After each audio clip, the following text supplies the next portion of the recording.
Lembaga survei Algoritma Research and Consulting merilis hasil penelitian mengenai resistensi publik terhadap partai politik.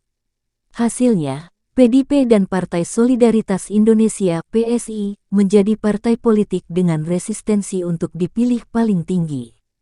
Resistensi terhadap PDIP mencapai 17,3%, berbanding tingkat elektabilitas yang masih lebih tinggi yaitu 22%. Sementara itu, elektabilitas PSI hanya 0,2%, tetapi resistensi pemilih terhadap partai pimpinan Giring Ganesa itu mencapai 5,5%. Di bawah PDIP dan PSI, ada PKS dengan resistensi mencapai 4,5% dan elektabilitas 4,2%. Ini adalah sebuah peta yang mungkin menggambarkan kutub-kutub corak partai. Beberapa partai yang ideologis itu lumayan tinggi resistensinya, kata Direktur Riset dan Program Algoritma Research and Consulting, Fajar Nur Syahid, dalam jumpa pers, Senin, tanggal 23 Januari tahun 2023. Khusus PSI, resistensi tinggi terhadap partai politik yang belum pernah punya kursi di DPR RI ini terbilang cukup unik. Fajar menilai hal ini tidak bisa dilepaskan dari cara PSI menempatkan diri sebagai oposisi dari gerbong politik Anies Baswedan yang dulu menjabat Gubernur DKI Jakarta.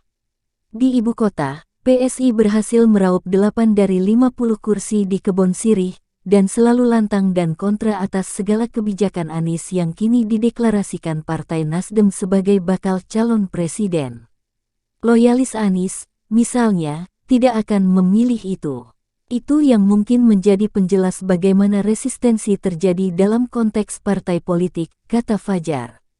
Survei algoritma ini dilakukan pada 19 hingga tanggal 30 Desember tahun 2022, dengan melibatkan 1.214 responden yang terbagi secara proporsional berdasarkan jumlah pemilih di seluruh provinsi di Indonesia, dengan margin of error kurang lebih 3%. Dan tingkat kepercayaan sebesar 95%. Sebanyak 1.214 responden yang terlibat dalam survei ini diwawancara secara tatap muka menggunakan kuesioner yang dilakukan oleh 66 enumerator.